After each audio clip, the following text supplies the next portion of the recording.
এখন এটা হচ্ছে যে এটা একেবারেই হচ্ছে বুদ্ধিবৃত্তিক প্ল্যাটফর্মের মতো হয়ে গেছে। আমি আসলে আছি হচ্ছে যে কি বলা যায় ত্রিশঙ্কু দশা বলতে যেটা আছে ওইটাই, মানে না বুদ্ধিবৃত্তিক জায়গাতে আছি না রাজনৈতিক জায়গাতে আছি লিয়াজোতে। তো ফলত ওই এই দুইটা জায়গাতে অনেক রকম, মানে এখানে আমি তো বেশি সৌভাগ্য হয় নাই অনেকের কথা শোনার, যেসব কথা শুনতেছি ওই মাঠের ভিতরে পরিস্থিতি, গভর্নমেন্টের ভিতরে পরিস্থিতি, পলিটিক্যাল সার্কেলের ভিতরে পরিস্থিতি এবং আরো অনেক জায়গাতে 3-4টা জায়গাতে পরিস্থিতি কোনোটার সাথে কোনো মিল নেই। মিল নাই কেন আমি বলি, আমি ভাবছিলাম এই কথাটা শেষে বলবো যে ওই সভা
মূলত হচ্ছে যে আমাদেরকে লড়তে হয়েছে কিসের বিরুদ্ধে এটা আসলে আমাদের বুঝতে হবে প্রথমত।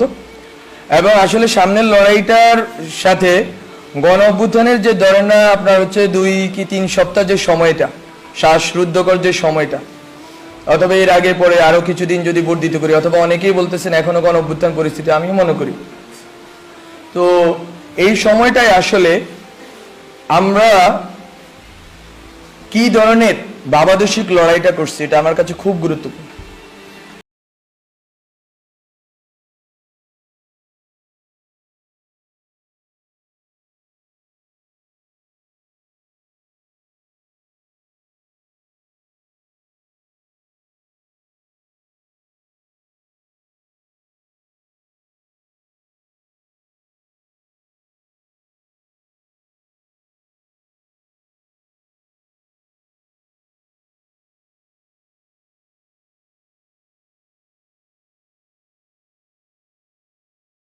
একজন এখন এখানে ধরেন আমি খুব বোধ হয় এখানে 80% লোকরে আমি পার্সোনালি চিনি, মানে চিনি বলতে তাদেরকে আমি জানি যে লোকেট করতে পারবো যে কে কোন ইডিওলজিক্যাল পজিশনে, কে কোন কালচারাল পজিশনে বিলং করেন, কিন্তু তারা সবাই এখানে একযোগ হয়ে আছেন। এখন এখান থেকে আসলে সামনের কোয়েশ্চেনটা কি হবে সেটা হচ্ছে ইডিওলজিক্যাল তর্কটা আসলে কোথায় গিয়ে পৌঁছাবে। একটা আমি যখন বলতেছি নির্দলীয় মানে হচ্ছে আগের যে দলীয় ইকুয়েশন ওটার বাইরে আমি বেরোতে চাচ্ছি। আমি যখন বলতেছি অরাজনৈতিক আমি বলতে চাচ্ছি যে আগের যে রাজনৈতিকতা ওটার বাইরে বেরোতে।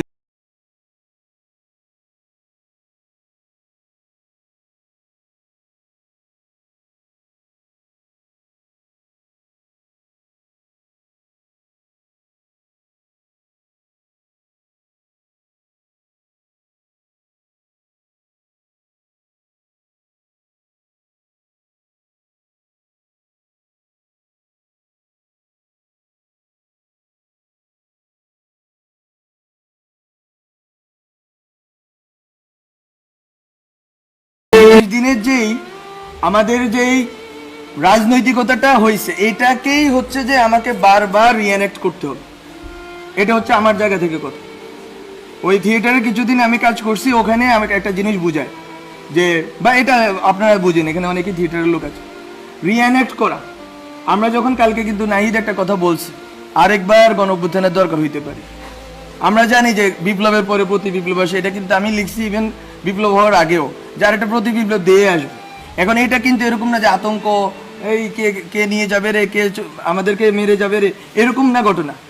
ঘটনা হচ্ছে আপনাকে জনগণকে যেই এই যে বললাম এই মোমেন্টটা তৈরি হয়েছে ওই 20-25 দিনে, ওই মোমেন্টটাকে আপনাকে রিঅ্যানেক্ট করে যাইতে হবে, পুনঃমঞ্চায়ন করে যাইতে হবে বারবার।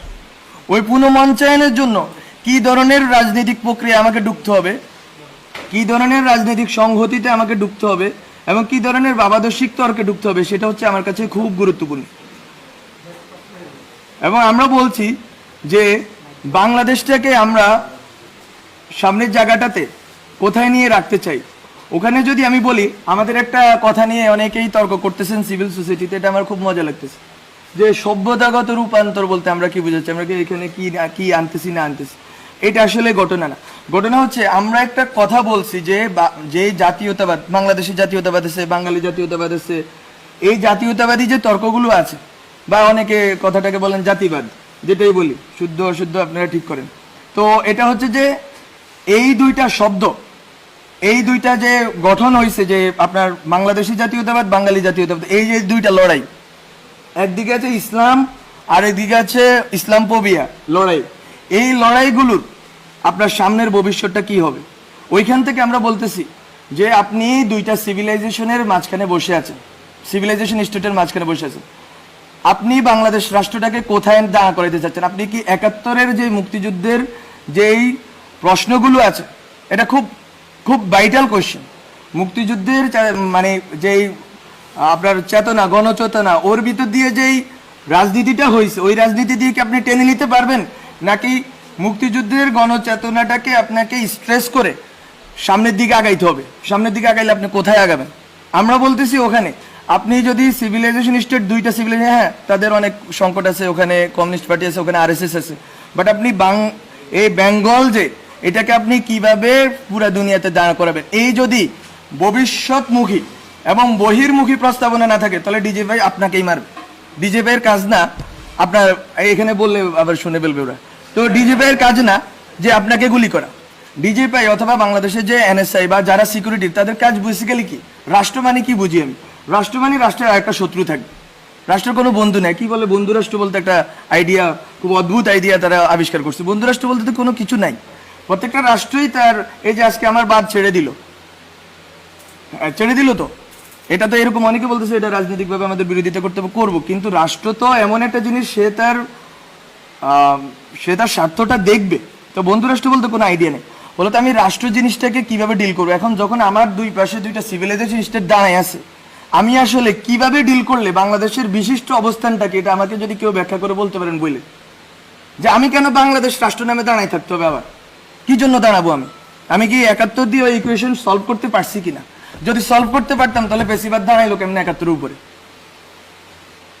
বলে তো আমি বলতেছি এগুলো হচ্ছে যে আপনাদেরকে রিএভালুয়েট করতে হবে। এবং এটা সভ্যতা বলতে কোনো ইসলাম, হিন্দু এইসব জিনিস আমি বলতেছি না। এটা হচ্ছে আপনারা যদি বেঙ্গল বেসিন, আমরা বেসিনে বসে আছি, বেসিনে আমাদের ল্যান্ডটা, আমাদের দেশটা বেসিন ল্যান্ড, এটা হচ্ছে একটা ধরনের সিভিলাইজেশনাল কনফ্লুয়েন্স ঘটছে এখানে, সব ধরনের সিভিলাইজেশন এখানে এসে মিলিত হয়েছে। এইটা কতটুকু শক্তির জায়গা? উই হ্যাভ ডিফারেন্ট, আমি বলছি there are many Islams in this world, Islams বলতেছি, তো আমার এখানে একটা ইসলাম আছে, আমি ওইটাকে কতটুকু গ্লোবালি রিপ্রেজেন্ট করবো? This is the question of, this is really the question of national integrity and security.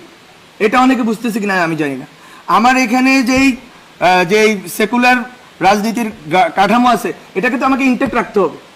এখন এই সেকুলার রাজনীতির কাঠামো কি, সেকুলার আর সেকুলারিজম, এটা অনেক তর্ক আছে, তালাল আসাদে অনেকে পড়ে বেজে ফেলছে, কিন্তু সেকুলার আর সেকুলারিজমের তর্কে যে আমি এখনো পর্যন্ত ডিল করি নাই, আমি কি এই রাষ্ট্রটা সেকুলার করব নাকি সেকুলারিস্ট করব, অনেকগুলো তর্ক আছে।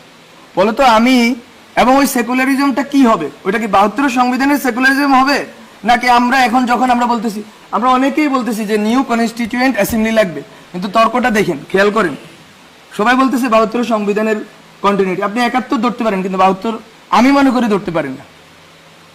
আপনাকে ৭২-এর ব্যাপারে ক্রিটিক্যাল হইতেই হবে, এবং অনেকেই ক্রিটিক্যাল আছেন এখানে, রাজনৈতিক বর্গে অনেকেই ক্রিটিক্যাল আছে।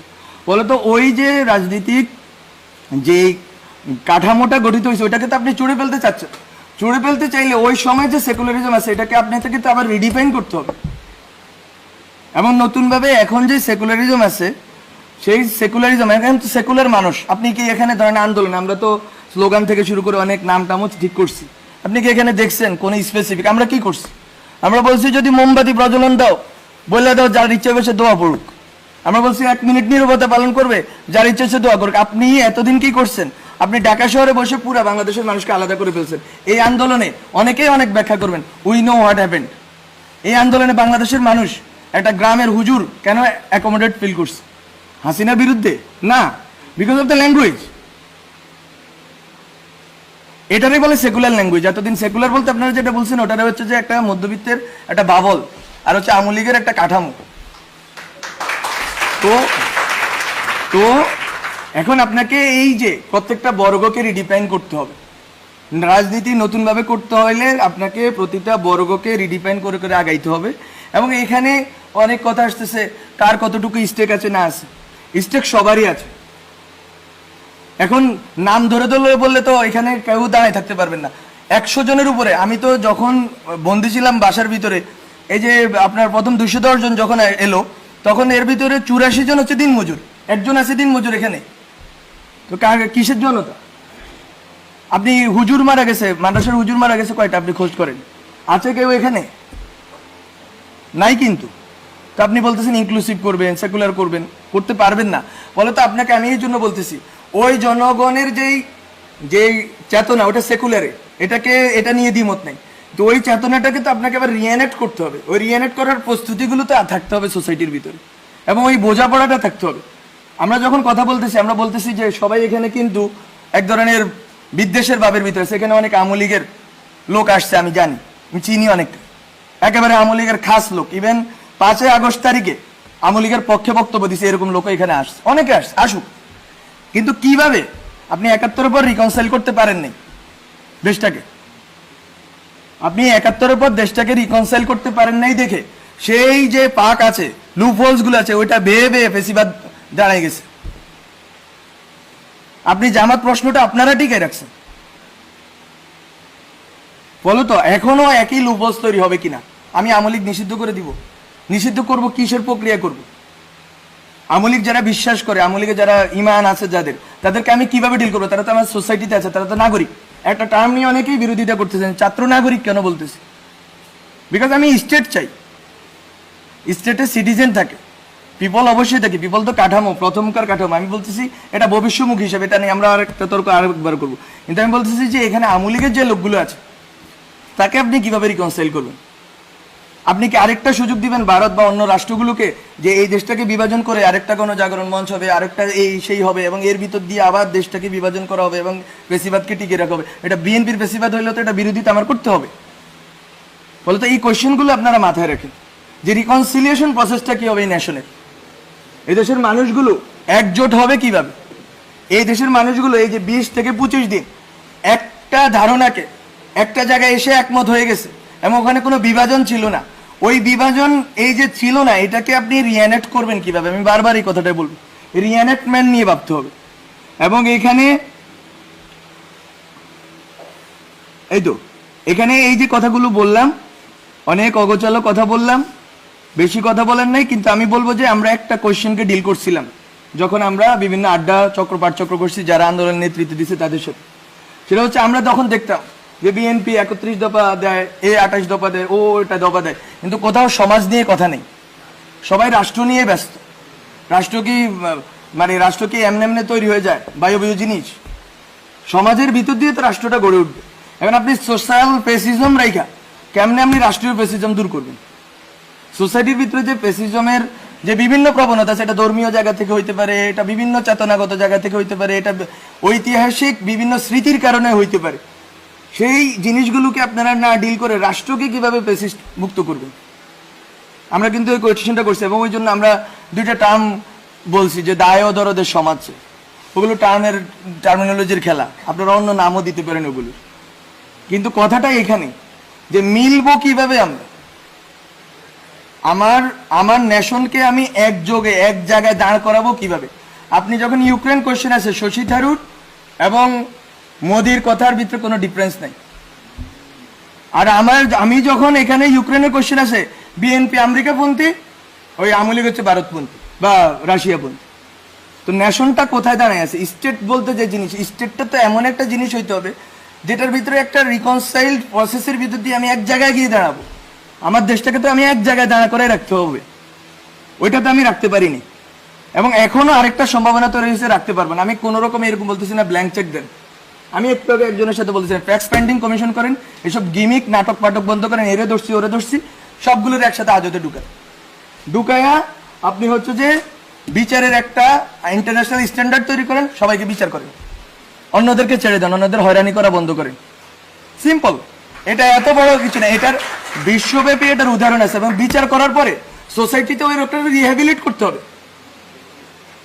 আপনি আরেকটা জামাত শিবির বানাইতে পারেন না যে যেখানে দেখবো কি কি কি একটা একটা শিবির দরিয়ে দেওয়া যাবে। আমি কি বলবো ছাত্রলীগের এই কথা বললে এই রাষ্ট্র টিকবে না? বলো তো।